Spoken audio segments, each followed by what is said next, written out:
이 시간에는 내 것인가 남 것인가라고 하는 주제를 가지고 주의 말씀을 함께 듣도록 하겠습니다. 지금 제가 손에 컵을 들고 있습니다. 여러분들은 제 손에 컵이 있다고 말합니다. 왜 그렇게 말할까요? 여러분의 눈으로 직접 보고 확인할 수 있기 때문입니다. 우리는 무언가 있다고 말할 때에는 내가 볼 때입니다. 내 눈으로 보면 그것이 있다고 말을 합니다. 그런데 반대로 생각해 봅시다. 볼 수 없으면 여러분은 있다고 말하겠습니까? 없다고 말하겠습니까? 제가 같은 공간에서 컵을 똑같이 들고 있지만 이곳에 물을 다 꺼서 아주 어둡다면 1m 앞도 분간할 수 없다면 제가 컵을 들고 있다 할지라도 여러분은 제 손에 컵이 있다는 말을 하기 어려울 것입니다. 왜 그렇습니까? 보이지 않기 때문입니다. 우리는 보이만 있다고 말하고 보이지 않으면 없다고 말할 때가 상당히 많이 있습니다. 보이는 것은 누구나 쉽게 있다고 말할 수가 있겠지만 문제는 보이지 아니할 때입니다.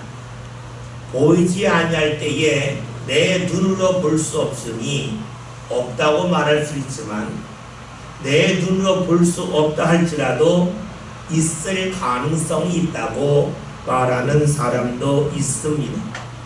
왜냐하면 있지만 공간적으로 어두워서 자신이 보지 못할 수도 있고 때로는 자신의 생각이 어두워져서 보지 못할 수도 있기 때문입니다. 어둠은 빛이 들어오면 사라집니다. 그러는 가운데 볼 수 없었던 것을 보게 됩니다. 우리의 생각도 마찬가지죠. 우리 생각에 빛이 들어오면 없다고 여겼던 것이 이제 드러나게 됩니다. 밝아진다고 하는 것, 다시 말해서 빛이 비춰진다고 하는 것은 공간에만 한정된 것은 아닙니다. 우리의 삶에도 우리의 생각에도 빛이 들어오면 볼 수 없었던 것을 볼 수 있습니다. 없다고 여겼던 것이 있지만 있다고 고백할 수가 있습니다. 학생들이 공부할 때에 수학 문제가 잘 풀리지 않을 때가 있습니다. 답이 보이지 않죠. 그런데 그의 실력이 늘어나서 그의 생각이 바뀌어지고 생각에 빛이 들어오면 풀 수 없었던 문제를 풀 수가 있습니다. 답이 없다고 여겼는데 답이 있다고 하는 것을 알 수가 있겠죠. 그렇다면 우리가 여기서 알 수 있는 것이 있습니다. 보이지 않기 때문에 없다고 말하는 것은 지혜롭지 못하다 하는 겁니다. 밤에 보이지 않지만 밤이 지나고 낮이 되면 빛이 비추면서 안 보였던 것이 보여집니다. 마찬가지로 우리의 생각이 어두웠다가 우리의 생각에 빛이 들어오면 길이 없었다고 여겼던 곳에서 길이 있음을 볼 수가 있습니다. 어리석은 사람이 어떤 사람이겠습니까? 눈에 보이지 않는 것은 다 없다고 여기는 사람입니다. 눈에 보이지 않기 때문에 없다고 하는 사람은 어떤 사람입니까? 내가 보는 것이 늘 옳다고 여기는 사람입니다. 자신을 절대화하는 사람입니다. 반면에 어리석음에서 떠난 지혜로운 사람은 어떤 사람이겠습니까? 자신이 보고 있는 것이 다가 아님을 아는 사람입니다. 다시 말하면 보이지 않는 것도 있음을 인정하는 사람입니다. 지혜로운 사람은 자신이 보지 못하고 있는 것이 있음을 인정합니다. 다시 말하면 자신의 나약함을 인정하는 데 있습니다. 여러분, 그렇다면 지혜와 어리석음의 차이는 어디 있겠습니까? 자신의 부족함과 나약함을 안다면 그 사람은 지혜로운 사람이고, 자신의 나약함과 부족함을 인정하지 못한다면 그 사람은 어리석은 사람입니다. 무언가 보일 때에는 그 사람이 지혜로운 사람인지 어리석은 사람인지 구별할 수가 없습니다. 문제는 보이지 아니할 때입니다. 보이지 아니할 때의 반응을 보면 그 사람이 지혜로운지 어리석은지를 분명히 알 수가 있습니다. 우리가 잘 아는 말씀 중에 시편 14편 1절에 이런 말씀이 있습니다. 어리석은 사람은 그 마음에 이르기를 하나님이 없다 하는도다 라고 말씀합니다. 어떤 사람이 어리석은 사람입니까? 자신이 아무리 눈을 크게 뜨고 봐도 하나님이 보이지 않는다고 말하면서 그러하기에 하나님이 없다고 말하는 사람입니다. 그런데 이 말씀을 좀 더 깊게 보면 이렇게 볼 수가 있습니다. 자신의 눈에 하나님의 은혜가 보이지 않는다고 해서 하나님이 자신과 함께하지 않는다고 말한다면 그 사람은 어리석은 사람입니다. 하나님의 은혜가 자신의 눈에 보이지 않는다 할지라도, 때로는 자신이 하나님의 은혜를 느끼지 못하는 것 같다 할지라도 하나님이 계속해서 자신에게 은혜 베푸심을 인정하는 사람이 어리석음에서 벗어난 사람, 지혜로운 사람입니다. 오늘 우리 시대는 눈에 보는 것을 당연한 것으로 여기는 시대입니다. 너무나 많은 것을 눈으로 볼 수 있습니다. 볼 것이 너무나 많아서 시간이 부족할 정도입니다. 그러기에 우리 시대 사람들은 보이지 않으면 그것을 무시합니다. 보이지 않으면 그것을 없다고 생각하기가 쉽습니다. 따라서 신앙생활하기가 더욱 어려운 시대입니다. 왜냐하면 신앙은 보이지 않는 하나님을 믿는 것이기 때문입니다. 신앙은 내가 느끼지 못한다 할지라도 하나님의 나와 함께 하심을 고백하는 것이기 때문입니다. 내가 하나님의 은혜를 느끼지 못하는 것은 마치 밤에 앞을 볼 수 없어서 사물이 있는지 없는지 구별하지 못하는 것처럼 나의 눈이 어두워져서, 나의 마음이 어두워져서 하나님의 은혜를 못 보는 것이지, 나의 눈이, 나의 삶이 밝아진다면 하나님의 은혜가 있음을 믿는 것이 신앙이기 때문입니다.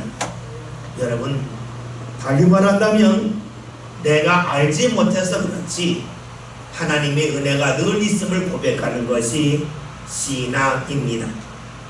성경에서는 이런 신앙의 사람들이 하나님 앞에 나와서 하나님 앞에 예배하는 것을 우리에게 말씀하고 있습니다. 오늘 말씀 14절의 말씀을 함께 보겠습니다.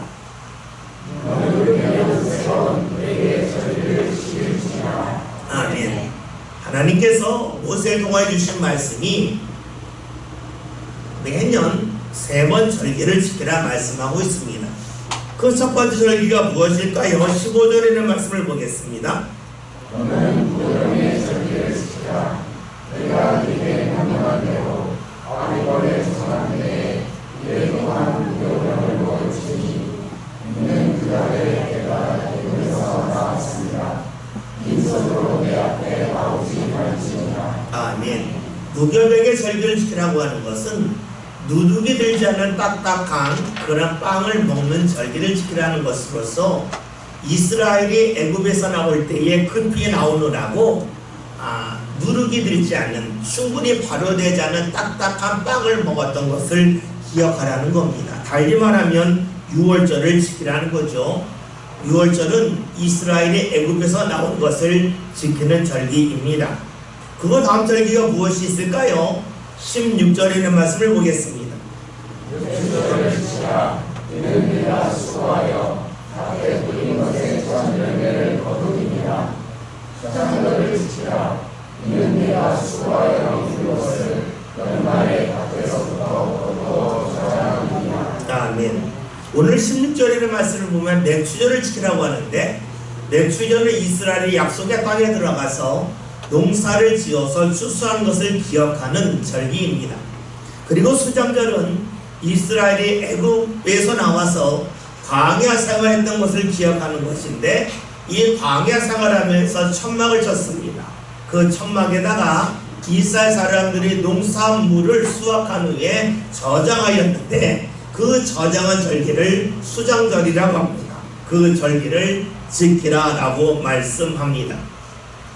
오늘 본문에 나와 있는 세 절기는 이스라엘의 출애굽과 광야 생활과 약속의 땅에 들어온 것을 기념하는 절기입니다.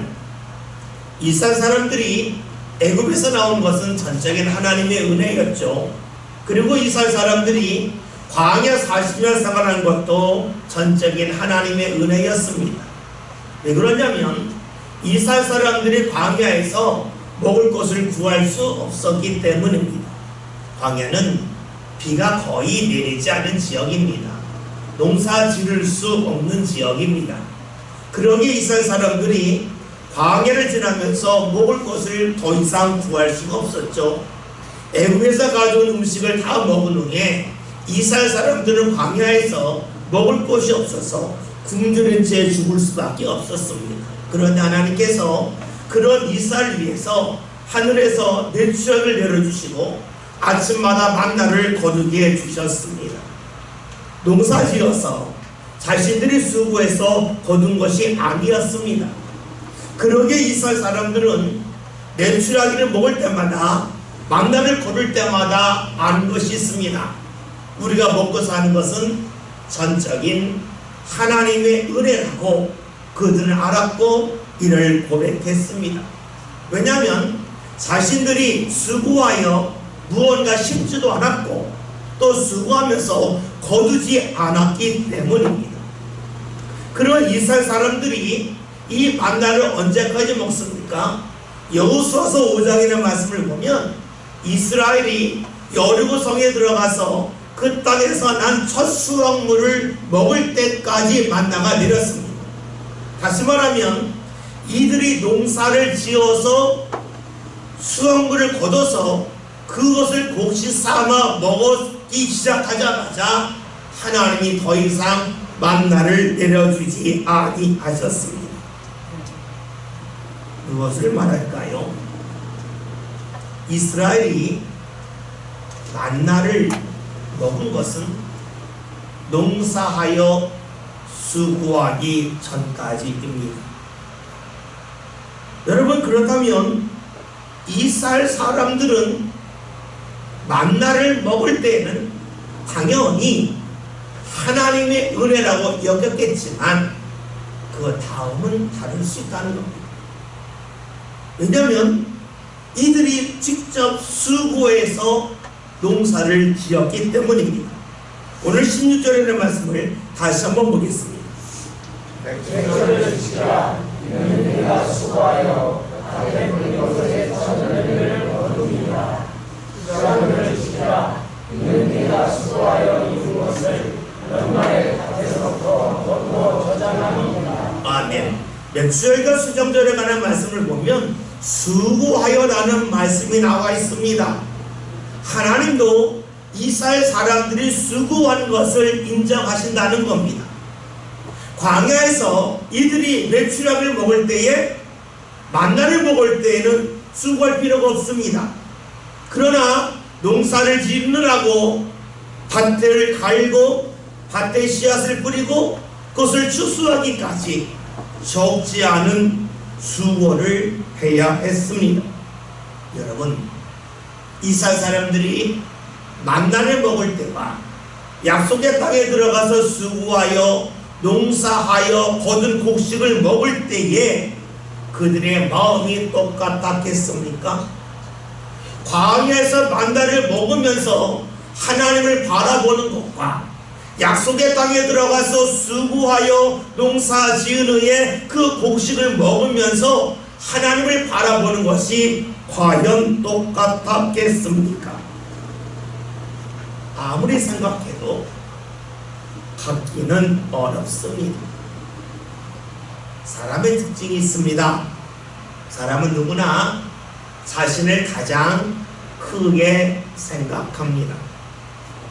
사람은 아무리 힘쓴다 할지라도 다른 사람을 자신보다 더 크게 생각할 수가 없습니다. 여러분, 그러기에 우리는 자신의 자그마한 일은 기억하지만 내 주위에 있는 사람의 큰 일은 잘 기억하지 못합니다. 자신이 한 말은 잘 기억하지만 다른 사람의 말은 잘 기억하지 못하지요. 우리가 하는 말 중에 이런 말이 있지 않습니까? 우리가 신발을 신고 걸을 때에 그 신발 안에 작은 모래 알갱이 몇 알이 있으면 힘들어합니다. 그것 때문에 고통스럽죠. 그 고통이 다른 사람이 몸에 칼이 긁혀져서 베인 그 고통보다 더 크게 다가온다는 겁니다.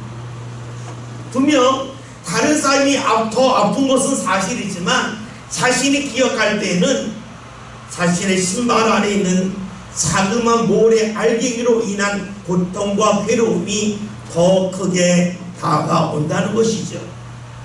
왜 그럴까요? 내 일이기 때문입니다. 사람은 자신에게 일어난 일을 가장 크게 여깁니다. 사람은 자신의 문제가 다른 그 어떤 사람의 문제보다 중요하다고 여깁니다. 자신이 해간 수고가 그 어떤 사람의 수고보다 귀하다고 여깁니다. 여러분, 그렇다면 이스라엘 사람들이 약속의 땅에 들어가서 농사를 지으며 수고했습니다. 이렇게 수고해서 자신들이 농사지어 곡식을 얻었을 때에 이들이 이런 마음 갖지 않았겠습니까? 내가 수고했는데 왜 하나님께 감사해야 하나 하는 마음이 들지 않았겠습니까? 광야에서 만나를 먹을 때에는 이것은 분명 하나님이 주신 것임을 알았습니다. 그러기에 감사했습니다. 그런데 약속의 땅은 다르지 않습니까? 약속의 땅에서 하나님이 그냥 열매를 주신 것이 아닙니다. 이들이 수고해서 농사해서 그들이 열매를 얻었습니다. 그러기에 이들의 마음에는 내가 수고했는데, 내가 땀 흘렸는데 왜 이것을 가지고 하나님 앞에 감사하며 하나님 앞에 나아가야 될까 하는 마음이 들었을 겁니다. 오늘날 많은 사람들이 하나님 앞에 나올 때 주저하는 이유가 여기 있습니다. 분명 내가 열심히 살아서, 내가 열심히 수고해서 무언가 거두었는데 왜 하나님 앞에 감사해야 됩니까? 라고 하는 물음을 던집니다. 열심히 직장 생활합니다. 사업을 합니다. 자신의 자존심을 다 꺾으면서 일을 합니다. 열심히 수고했는데 내가 왜 내 수고를 하나님의 은혜로 대체되느냐, 바꿔야 되느냐 하는 이야기를 많이 합니다. 내가 지금 가지고 있는 것은 내 수고의 결과이기 때문에 내 것이라고 말을 합니다. 그런데 이렇게 말하는 이유 중에 어떤 마음이 자리 잡고 있습니까? 그것은 자신이 수고한 것은 기억하지만 자기가 수고한 터전은 너무 지극히 당연한 것으로 여기는 데 있습니다. 만약에 수고해서 내가 다 얻을 수만 있다면 우리는 이런 질문을 할 수가 있습니다. 수고한다고 해서 더 얻을 수 있는 것인가 하는 겁니다. 농사를 생각해 봅시다. 이스라엘 사람들이 약속의 땅에 들어가서 열심히 농사 짓고 수고해서 결실을 얻었습니다. 그런데 만약에 이스라엘 사람들이 그 수고를, 그 같은 수고를 광야에서 했다면 과연 어떠했겠습니까? 수고를 똑같이 했기 때문에 똑같은 결실을 얻을 수 있었겠습니까? 그러하지 않지요. 약속의 땅이기 때문에 거기서 수고한 것의 결실을 얻을 수 있는 것이지, 광야였다면 아무리 수고한다 한들 그들이 얻을 수 있는 결실은 없습니다. 하나님께서 왜 맹추절을 지키라고 하셨습니까? 왜 수고했음에도 불구하고 하나님을 기억하며 하나님 앞에 나와 예비하며 하나님 앞에 영광 돌리라 했겠습니까? 그 이유는 하나님이 그들에게 수고할 수 있는 기회를 주셨기 때문입니다. 우리는 내가 무언가 하려고 할 때에 내가 할 수 있는 무언가 있을 때 그것을 지극히 당연하다고 생각을 합니다. 그런데 여러분, 정말로 당연한 것이겠습니까?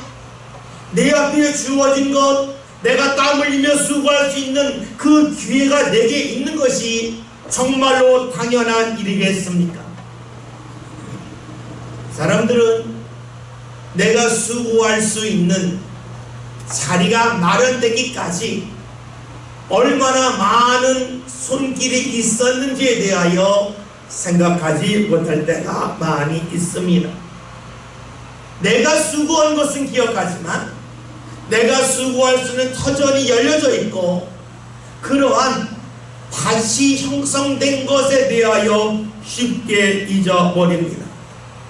다시 말하면 지금 내 눈앞에 펼쳐진 세상을 당연한 것으로 여긴다는 데 있습니다. 밭을 생각해 봅시다. 전부 다 밭이 있습니까?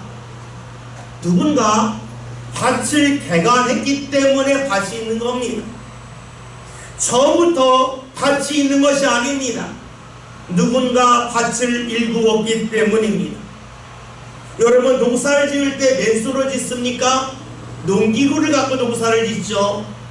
내가 그 농기구를 발명한 것이 아닙니다. 누군가가 농기구를 발명했기 때문에 그 농기구를 내가 사용하는 겁니다. 나 자신이 처음부터 농사법을 알았겠습니까? 안 것이 아니죠. 누군가 농사법을 알았기 때문에 그것을 보고 내가 농사 지을 수 있는 기회가 있는 것입니다. 즉, 자신이 수고하기까지 수많은 사람의 손길이 있었습니다. 오늘날 우리나라가 선진국 대열에 들어갔다 합니다. 지금 우리가 1시간 일하고 한 달 직장 다니고 1년 직장 다니면서 내가 얻는 수입을 아주 당연하게 여깁니다. 자신이 얻는 수입은 자신의 수고의 대가고 내가 그만한 기술이 있기 때문에 그만한 소득을 얻는다고 여깁니다. 생각해 봅시다. 내가 만약에 우리나라가 아닌 네팔이나 아프리카에 가난한 나라에 가 있다면 내가 기술이 있다 한들 그 기술을 사용할 수 있는 기회가 주어지겠습니까? 내가 운전을 합니다. 운전을 해서 많은 소득을 얻는다고 생각해 봅시다.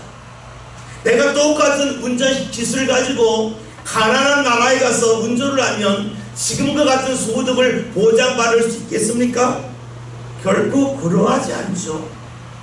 우리가 수고하지만 이 수고할 수 있는 터전이 있다고 하는 그 자체에 대하여 우리는 감사하지 못하고 그냥 넘길 때가 많이 있습니다.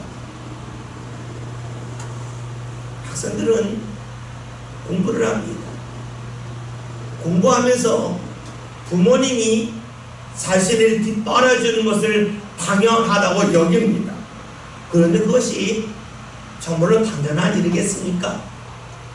전 세계에서 부모가 뒷바라주해줘서 공부하는 학생의 비율이 과연 얼마나 되겠습니까? 우리는 내 눈에 펼쳐져 있는 것을 너무너무 당연하게 여깁니다. 그런데 하나님은 당연하게 여기지 말라는 겁니다. 하나님은 이스라엘 백성들이 약속의 땅에서 농사하며 수고하는 것을 무시하지 않습니다. 수고한 것을 인정해 줍니다. 그러나 네가 수고할 수 있는 터전이 너에게 있다고 하는 것을 기억하라는 겁니다. 그 터전을 하나님이 허락해 주셨음에 대하여 감사하라고 주님이 말씀하고 계신 것이죠. 이렇게 본다면 우리 여기서 한 가지 더 나갈 것이 있습니다. 우리가 주일에 교회에 왔습니다. 교회 오느라고 많은 준비를 하죠. 그 준비한 것을 가지고 내가 수고했다고 말하려는지는 모릅니다. 맞습니다. 준비하고 수고함이 있습니다. 그러나 우리가 예배할 수 있는 터전이 마련된 것은 당연한 것이 아닙니다.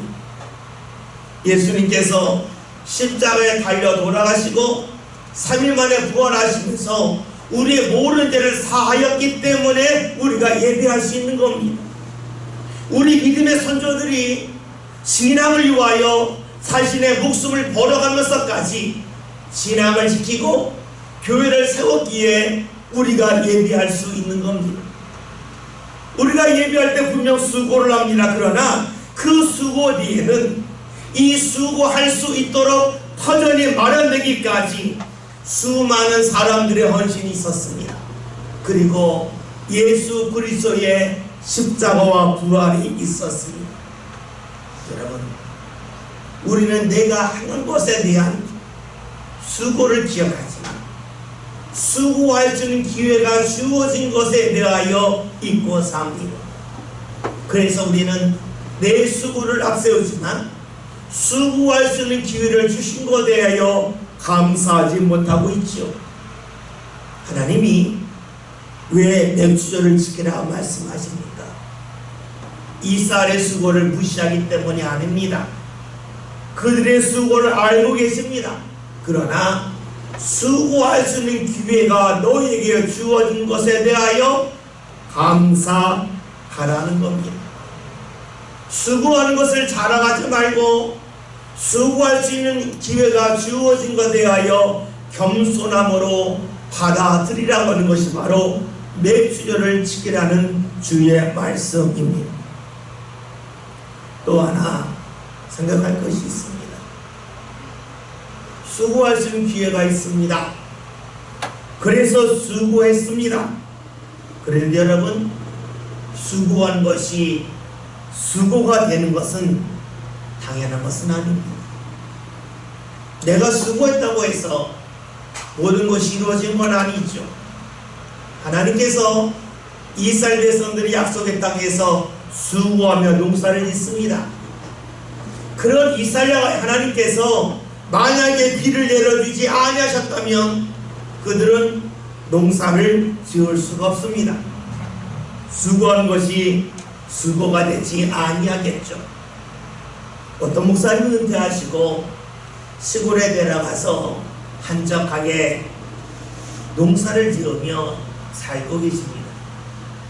근데 어느 날 사모님이 밭에 가서 이제 오이와 상추를 가지고 왔습니다. 그러니까 목사님이 당신 정말 수고 많았다고, 당신 농사 져서 내가 이렇게 맛있는 그 채소를 먹게 고맙다고 말했답니다. 사모님이 이렇게 말했다는 거예요. 아니에요. 저는 한 게 없어요. 하늘에서 비가 내리고 났더니 제가 힘쓰지 않아도 오이가 숫지 않았고 상추가 자랐어요. 제가 한 것이 아니에요. 하늘에서 내린 비였어요. 제가 보니 그 비가 은혜였어요. 이런 고백을 사모님이 하신 걸 듣고 목사님이 크게 깨달았다는 겁니다. 하나님이 우리에게 은혜를 주시는 것은 우리에게 오이를 주시고 상추를 주시는 것이 아니라 심은 오이가 자라게 하시고 심은 상추가 클 수 있도록 인도해 주시는 겁니다. 수고가 수고되게 하신 것이 바로 하나님의 은혜임을 알게 되었다는 것이지요. 여러분, 그렇습니다. 우리가 수고한다고 해서 모든 것이 좋은 결과로 나타나는 것은 아닙니다. 많은 사람들은 비가 내리는 일, 그리고 아침과 저녁에 반복되는 일을 과학으로 설명합니다. 그러면서 하나님을 뒤로하고 과학적으로 모든 것이 돌아간다고 여깁니다. 그러나 그것이 정말로 하나님 없는 과학일까요? 아니면 하나님이 하시는 일을 사람이 조금 알아가는 것일까요? 참으로 감사한 것은 하나님께서는 우리가 부족함에도 불구하고 때로는 하나님과 멀어졌음에도 불구하고 끊임없이 낮과 밤을 반복되게 하시고 사계절을 경험하게 하시고 필요할 때 비를 내리시는 은혜를 허락하신다는 데 있습니다. 즉 하나님께서는 우리의 삶의 수고가 되도록 인도해 주시지요. 오늘 성경에서 하나님께서 사람들에게 맥주절을 지키라 하셨습니다. 맥주절을 지키라 한 이유는 하나님이 모든 결과물을 주셨기 때문이 아닙니다. 사람들이 아무것도 하지 않았기 때문이 아닙니다. 분명 사람들이 수고한 것을 하나님이 알고 계십니다. 그러나 하나님께서는 사람들이 수고한 것만 기억하지 말고 내가 행한 일만 기억하지 말고 수고할 수 있는 기회를 주시고 수고가 되도록 인도해 주시는 하나님을 기억하며 맥주절을 지키라고 말씀하고 계십니다. 오늘 말씀 제목이 내 것인가 난 것인가입니다. 오늘 우리는 살아가면서 내 수고만을 기억합니다. 그래서 내게 있는 것이 내 것이라고 여기지요. 그런데 성경은 말씀하고 있습니다.